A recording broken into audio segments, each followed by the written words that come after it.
மறைந்த முதலமைச்சர் ஜெயலலிதா வாழ்ந்த போயஸ் தோட்டம் இல்லம் எங்கள் குடும்பத்திற்கு சொந்தமானது என்று தீபாவின் சகோதரர் தீபக் திட்டவட்டமாக தெரிவித்துள்ளார்.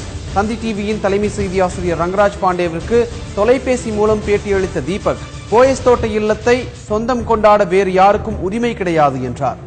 அதிமுக துணை பொதுச் செயலாளராக டிடிவி தினகரன் நியமிக்கப்பட்டதற்கு தீபக் எதிர்ப்பு தெரிவித்தார். தீபக்கின் தொலைபேசி பேட்டியை தற்போது கேட்கலாம். மறைந்த முதலமைச்சர் ஜெயலலிதாவுடைய அண்ணன் மகன் திரு தீபக் நம்மோட இணைப்பில் இருக்கிறார். வணக்கம் திரு தீபக். திடீர்னு இப்போ 2-3 விஷயங்கள் நீங்க சொல்லியிருந்ததா ஊடகங்கள் எல்லாம் செய்தி வெளியானது, அதை பற்றி தெளிவு பண்ணிக்கலாம்னு பாக்குறேன். ஒன்று, நமக்கு தெரிந்த தகவலின் அடிப்படையில் 100 கோடி ரூபாய் அபராதம் என்பது மறைந்த முதலமைச்சர் ஜெயலலிதாவோ அவருடைய உறவினர்களோ கட்ட தேவையில்லை, அவர் இறந்திருப்பதனால அப்படின்னு நமக்கு சொல்றாங்க. அவங்களுக்கு அபராதம் 100 கோடி ரூபாய் கட்ட வேண்டியது இல்லைன்னு. ஆனா நீங்க 100 கோடி ரூபாய் அபராதம் கட்ட தயார்னு சொல்றீங்களே, என்ன விஷயம்? சந்தோஷம் தான். அது நீங்க சொல்ற விஷயம் எப்படின்னா எனக்கு மிகப்பெரிய ஒரு சந்தோஷமான விஷயமா இருக்கு. சோ நீங்க 100 கோடி ரூபாய் அபராதம் கட்ட வேண்டி இருக்கு அப்படிங்கறதுல உறுதியா இருக்கிறீங்க. அந்த 100 கோடி ரூபாய் அபராதம் நீங்க கட்டுறதுக்கு தயாரா இருக்கிறீங்க? தயாரா இருக்கேனே. ஆனா அந்த டைம் கேட்டேனே, ஒரு மாசம் 2 மாசம் டைம் கேட்டேனே. சரிங்க. 100 கோடி என்னால கட்ட முடியாது. 100 கோடி ரூபாய் நீங்க எப்படி ஏற்பாடு பண்ணிருக்கீங்கன்னு தெரிஞ்சுக்கலாமா? அதை சொல்ல முடியுமா? ஏன்னா இது ப்ராப்பர்ட்டி 6 ப்ராப்பர்ட்டி இருக்குன்னு. சோ ஒவ்வொரு ப்ராப்பர்ட்டியும் நான் பிளட்ஜ் பண்றேன்னு சொல்லிட்டு ப்ராமிஸ் பண்ணிதான் எனக்கு தெரிஞ்ச நண்பர்கள் மூலமா கேக்குறேன். அந்த ப்ராப்பர்ட்டி எல்லாம் உங்களுடைய பேர்ல இருக்கக்கூடியதா, மறைந்த முதலமைச்சர் ஜெயலலிதா பேர்ல இருக்கு? மறைந்த முதலமைச்சர் எங்க அத்தை பேர்ல தான் இருக்கு. ஓகேங்களா? அது லீகல் ஹேரா எனக்கும் தீபாக்கும் தான் வரும். ஓகேங்களா? சோ என்னோட ஷேரை ஒண்டி தானே நான் பிளட்ஜ் பண்றேன். சோ மறைந்த முதலமைச்சர் ஜெயலலிதாவுடைய பேர்ல இருக்கக்கூடிய சொத்துக்களுக்கு போகாம நாங்க, அதாவது ஆக்ஷன் போகாம அசிங்கப்படுத்த விடாம நாங்க பாத்துக்கிறோம். அதுக்கப்புறம் நாங்க அவங்க தப்பு பண்ணலன்றத நாங்க ப்ரூவ் பண்ணுவோம். நமக்கு கிடைச்ச தகவல் படி 91-96 சம்பாதித்த அந்த வழக்குல நேரடியாக தொடர்பு இருக்கக்கூடிய சொத்துக்கள் தவிர போயஸ் தோட்டம் இல்லம் உள்பட எதுவுமே அட்டாச் ஆகாது, பறிமுதல் ஆகாது அப்படின்னு வழக்கறிஞர்கள் சொல்றாங்க. உங்களுக்கு வழக்கறிஞர்கள் சொத்துக்கள் பறிமுதல் ஆகக்கூடிய வாய்ப்பு வழக்கறிஞர் எவ்வளவு புத்திசாலி நம்ம பேசலாமா? போயஸ் கார்டனு, கிரேப் கார்டனு, அதுக்கப்புறம் இந்த மாதிரி நிறைய ப்ராப்பர்ட்டிஸ் இருக்கான. ஆனா ஃபைனை கட்டலன்னா இப்போ A1ன்றவங்க யாரு? நீங்க எல்லாம் மொத்தமா சேர்ந்து A1 ஒருத்தங்களை ஆக்கிட்டீங்க. ஏன்னா தப்பே பண்ணாத ஒருத்தங்களை போயிட்டு இந்த மாதிரி ஒரு தப்புன்னு சொல்லிட்டீங்க. அவங்க அந்த ஃபைனை கட்டலன்னா அவங்களுக்கு பதில அந்த 100 கோடி ரூபாய் ஃபைன் அவங்க வச்சிருக்காங்கல்ல, அதுக்கு பதில அவங்க ப்ராப்பர்ட்டியை அட்டாச் பண்ணிக்கிறதுக்கு அந்த கோர்ட்டுக்கு ரைட் இருக்கு. இதான் லா. இதை உங்க அட்வொகேட் தெரியலன்னு நினைக்கிறேன், நீங்க கேட்கலாம். ஓகே. என்னோட கேள்வி என்ன, மறைந்த முதலமைச்சர் ஜெயலலிதா தன்னுடைய வாரிசாக தீபக்கையோ தீபாவையோ நியமித்திருக்காங்களா? இல்லன்னு. அப்ப அவங்களுடைய சொத்தை நீங்க எப்படி அடமானம் வைக்க முடியும்? அவங்களுக்கு யாருன்னு இந்த ஃபைனை கட்டுறது? அந்த சொத்து யார் பேர்ல இருக்குதோ அவங்க. யார் பேர்லயும் சொத்து இல்லன்னு. இல்லங்க, என்னுடைய கேள்வி என்ன, ஜெயலலிதா அவர்களுக்கு திருமணமாகி குழந்தைகளுக்கு இல்ல அப்படிங்கறனால, திருமணம் ஆகாதவங்கனால, குழந்தைகள் இல்லாதவங்கனால, நேரடி வாரிசு யாரும் இல்லங்கறனால நீங்க அண்ணன் மகன் அவனோட சொத்துக்கு உரிமை கொண்டாட முடியுமா? அதை பத்தி நீங்க ஏதாவது விசாரிச்சீங்களா? கிடையாது. அண்ணன் மகன், அண்ணன் மகள் 2 பேரு. அதான் அந்த உரிமை கொண்டாட முடியுமா? அதை பத்தி விசாரிச்சீங்களா? முடியுங்க. ஏன்னா எங்க பாட்டி அப்படிதான் வில்லே எழுதிருக்காங்க. சோ போயஸ் தோட்ட இல்லம் சட்டப்படி திரு தீபக்குக்கும் திரு தீபாவுக்கும் தான் உரிமை உண்டுன்னு சொல்றீங்க? எவனுக்கும் உரிமை இல்ல, எங்க 2 பேரை தவிர. ஆனா தோட்டம் மட்டும் இல்லங்க, வேற எல்லாமே. என்னன்னு வருஷப்படுத்த முடியுமா? வருஷப்படுத்த முடியுங்க. என்னால வருஷப்படுத்த, அதாவது செய்யாறு இருக்கு, உங்களுக்கே தெரிஞ்சிருக்கும் அது. ஓகேங்களா? எப்படின்னா அது செய்யாரோ அது கிரேப் கார்டனு, நம்ம போயஸ் கார்டனு, இதெல்லாம் நம்மளோட சொத்து தான். ஓகே. ஆனா நீங்க அங்க இல்ல, போயஸ் தோட்டத்துல நீங்க இல்ல அப்படிங்கறதும் என்னங்க.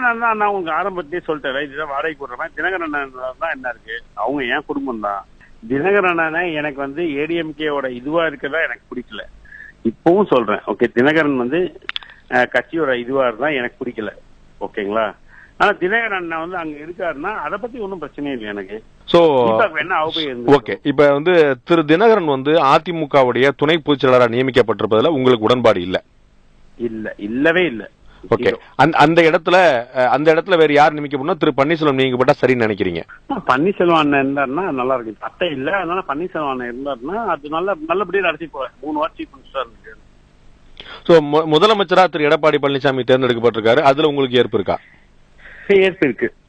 சோ முதலமைச்சர் இப்போதைக்கு அவர் முதலமைச்சர் ஆயாச்சு, அவ்வளவுதான். அண்ணன் இருக்கட்டும் போட்டமே, இது என்ன இருக்கு, அவர் கரெக்டா தானே இருக்கு. இதான் தப்பு பண்ணிருக்காரா நீங்க சொல்லுங்க.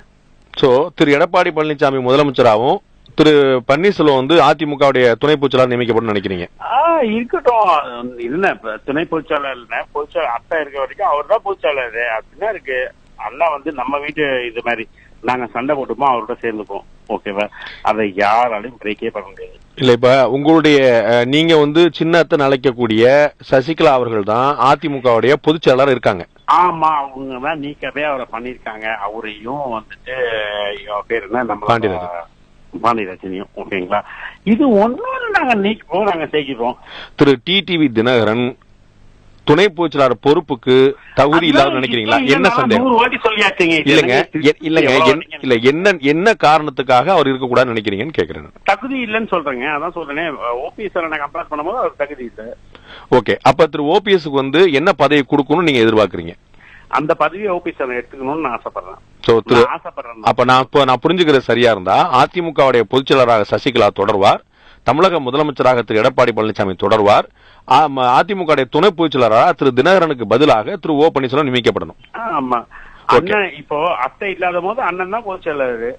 அவ்வளவுதான். அண்ணா நான் அண்ணன் கிட்ட கேட்கறது ஒன்னே ஒண்ணுதான், இந்த கட்சி உடஞ்சிடக்கூடாது. அவ்வளவுதான். இது உங்களோட தொலைக்காட்சி மூலியமா கூட திருப்பி கூட கேட்கறேன். 2-3 தொலைக்காட்சியில கேட்டாச்சு. அவ்வளவு கட்சி உடஞ்சிடக்கூடாது. ஆளுக்கு நான் தான் அதிமுகன்னு சொல்லிட்டு ஆர்கே நகர்ல அவன் ஒரு வேட்பாளர் நிக்க வைக்கக்கூடாது. நம்ம ஒத்துமையா நிற்போம். ஒரே வேட்பாளர் யாரு டிசைட் பண்றாங்களோ இவங்க அடிச்சுன்னு சேர்ந்துனா கூட நம்ம ஒரே ஒரு வேட்பாளர். திமுக நம்மளுக்கு ஒரே இது திமுக தான். ஓகே, இப்போ வந்து திருமதி தீபா வந்து எதுவும் ஒரே பண்ணாங்க. தீபா கூட இந்த விஷயத்துல நான் தீபா காலில் கூட விழுந்து கூட பத்தி பேசக்கூடாதுன்னு ஒத்துருப்பேன். ஒரே வேட்பாளர் தாங்க வைக்க போறோம். அதிமுக ஒரே வேட்பாளர் தாங்க. சோ திருமதி அப்படியே தெரிஞ்சு கூட இருந்தா கூட அண்ணன் கிட்ட நான் சொல்லுவேன், அண்ணன் இந்த விஷயத்துல மட்டும் நீங்க பண்ணாதீங்க. ஏன்னா அண்ணன் நிக்க வச்சு நாங்க ஒதுங்கிடுறோம். ஓகே, இப்ப திருமதி தீபா வந்து திரு பன்னீர்செல்வத்துக்கு ஆதரவு தெரிவிச்சிருக்காங்க, அரசியல் பண்ணத்தை அவரோட தொடர்பு சொல்லி இருக்காங்க. அவங்களுக்கு நீங்க சொல்லக்கூடிய வேண்டுகோள் என்ன? அவங்க வேண்டுகோள் சொல்ல, அவங்க என்னோட அக்காங்க. அவங்க எப்படி நான் வெடிச்சதான், அவங்க என்னோட மூத்தவங்க. உங்களுடைய வேண்டுகோள் என்னன்னு கேக்குறேன், உங்களுடைய அறிவுரை என்னன்னு கேட்கல. வேண்டுகோள்ல எதுவுமே இல்லைங்க அவங்கள்ட்ட. வேண்டுகோள்ல ஒன்னே ஒண்ணுதான் இருக்கும். ஓகேங்களா? நம்ம எல்லாரும் ஒன்னாதான், எப்பவுமே ஒன்னாதான் இருப்போம், ஒன்னாவே தான் இருப்போம். சரி, ஜெயலலிதாவுடைய சொத்துக்களுக்கு அதிகாரப்பூர்வ வாரிசு நாங்கள் தான் அப்படின்னு நீங்க ஏதாவது நீதிமன்றத்தை மற்ற நாடி உரிமை கோருவீங்களா? உரிமைனா எதுவும் இது கூற வேண்டாங்க. 6 சொத்து தாங்க பேலன்ஸே இருக்கு.